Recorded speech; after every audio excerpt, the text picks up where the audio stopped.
Justo. Así que hoy vamos a meternos a fondo en estos documentos, en los testimonios.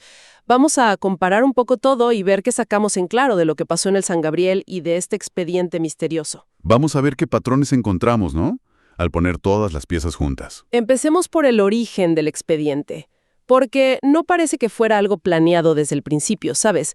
Varias notas apuntan a un caso clave, el de una paciente, Marta Salinas. Sí, aquí tengo los registros. Ingresó por apendicitis, la operaron, todo bien. Parecía un caso de rutina total. Eso dice el informe médico estándar. Pero luego tienes los testimonios de las enfermeras de esa noche, y la cosa se complica. Cuentan que Marta empezó a gritar desesperada, ¿no? Que pedía que sacaran a ese hombre de su cuarto. Exacto. Y lo más raro, y en esto coinciden todos los que estaban de guardia, es que juran que no había nadie más. La habitación estaba vacía, solo ella. Entonces, ¿cómo? ¿Cómo se explica eso? ¿Los informes dicen algo? Nada. Ahí está el detalle. Los registros formales, los oficiales, no mencionan ni los gritos ni al supuesto hombre. Solo, bueno, documentan el final. Marta Salinas muere a las 3:15 de la madrugada. 3:15 a.m. ¿Y la causa de muerte? Bueno, oficialmente no queda clara en esos primeros momentos, pero sí hay unas notas internas, como al margen, que describen su cara al encontrarla.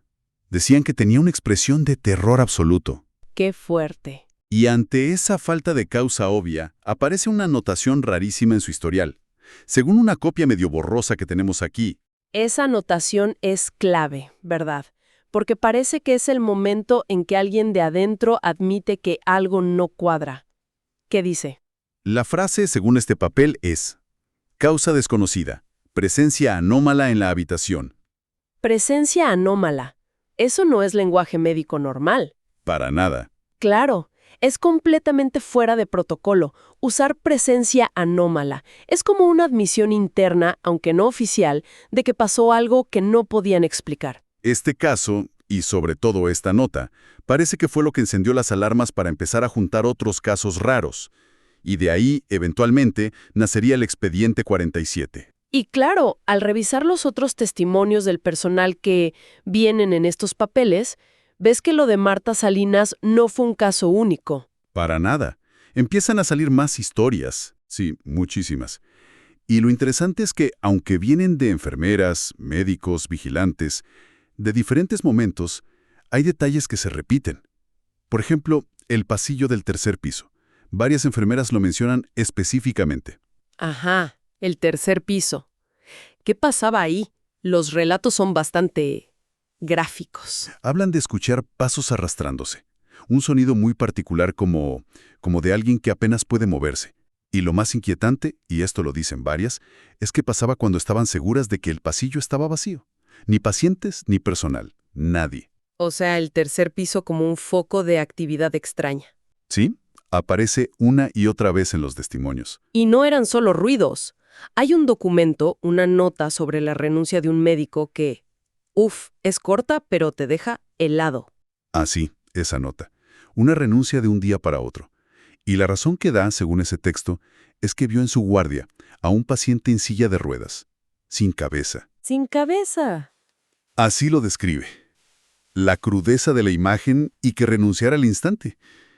Te hace pensar en el impacto que tuvo. Es de esas historias que, bueno, son difíciles de comprobar, pero forman parte de todo este cúmulo de relatos extraños que estamos viendo. Impactante, la verdad.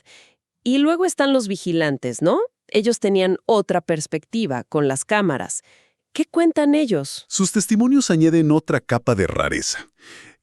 Varios coinciden en que veían figuras sombrías en los monitores. Sombras que se movían por los pasillos y, esto es lo más raro, entraban en las habitaciones de los pacientes. Entraban. ¿Y? Y nunca las veían salir. Eso es lo que repiten, que entraban a los cuartos y simplemente desaparecían ahí dentro. Nunca registraron una salida. O sea, tenemos ruidos inexplicables, visiones terribles, sombras en cámaras. Se va dibujando un patrón de cosas muy, muy anómalas. Pero volvamos a lo más trágico que documentan varias fuentes. Las muertes de pacientes entre el 95 y el 98. Los datos son muy concretos ahí. Sí, hay notas internas, registros fragmentados, apuntan a por lo menos 17 muertes súbitas en esos 3 años, casi todas de madrugada. Y lo significativo al ver los casos juntos es que las circunstancias eran muy parecidas y a menudo no tenían que ver con la condición del paciente. ¿Y cuáles eran esas circunstancias comunes? ¿Qué es lo que se repetía? Hay como 3 cosas que aparecen en casi todos estos 17 casos. Primero, empezaban de golpe con una dificultad respiratoria muy fuerte, sin causa médica clara. Ajá. Segundo, los testimonios del personal, o a veces notas sobre los propios pacientes, dicen que gritaban o decían sentir que alguien los observaba. Entraban en pánico. Sentir una presencia. Exacto. Y tercero, los monitores, cuando había y se guardó algo, mostraban una taquicardia brutal, que subía y subía hasta el paro cardíaco. Muy rápido. Dificultad para respirar, sentir que te observan, taquicardia hasta el paro, qué secuencia más terrible. Pero hay un dato más en estos archivos, que es especialmente llamativo por lo preciso que es. Y es, probablemente, el detalle más inquietante de todos al cruzar los datos. Todas estas muertes, las 17 que se documentaron con estas circunstancias raras en ese periodo, ocurrieron, según estos registros, exactamente a la misma hora. A la misma hora. ¿Cuál? A las 3:15 de la madrugada. La misma hora a la que murió Marta Salinas. 15 a.m. 17 veces. Eso ya no parece casualidad, ¿verdad? Es muy difícil ignorarlo al ver los papeles. ¿Y cómo reaccionó la dirección del hospital? Porque esto tuvo que generar una alarma tremenda adentro. Pues los documentos sugieren que al principio hubo confusión, preocupación, pero luego, cuando empezó a oler a escándalo mediático, eso se menciona en algunas comunicaciones internas que se filtraron, cambiaron la estrategia. Pasaron a modo contención. A evitar que saliera a la luz. Exacto. La prioridad se volvió evitar el escándalo a toda costa. Y ahí es cuando el expediente 47 se vuelve algo más formal, ¿no? Ya no eran solo casos sueltos, sino un archivo organizado, aunque secreto. Precisamente, las notas indican que la dirección decidió juntar toda la información delicada, las muertes raras, los testimonios del personal, cualquier evidencia extraña bajo ese nombre, Expediente 47. El objetivo era doble: tenerlo todo controlado en un sitio y, sobre todo, mantenerlo lejos de la prensa y del público. ¿Y qué tipo de cosas había en ese expediente? Según lo que se cuenta, porque parece que iba más allá de informes médicos. Según varios exempleados y algunas listas parciales que circulan, era muy variado. Estaban los historiales médicos con esas notas raras, claro.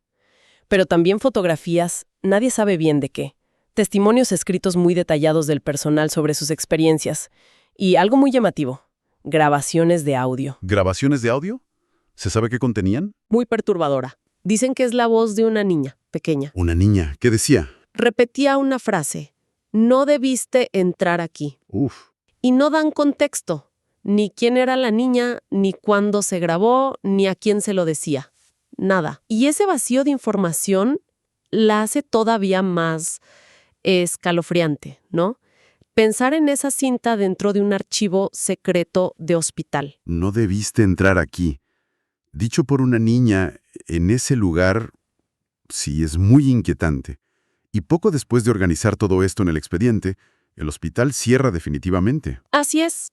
El cierre fue relativamente rápido después de consolidar el expediente 47. Y lo que señalan varios artículos críticos y testimonios es la falta de explicaciones claras al público. La versión oficial de la salubridad, pues muchos ex empleados la ven como una excusa perfecta para tapar la verdadera razón, la más oscura. Cierra el hospital, el expediente se guarda o desaparece, pero la historia no termina ahí.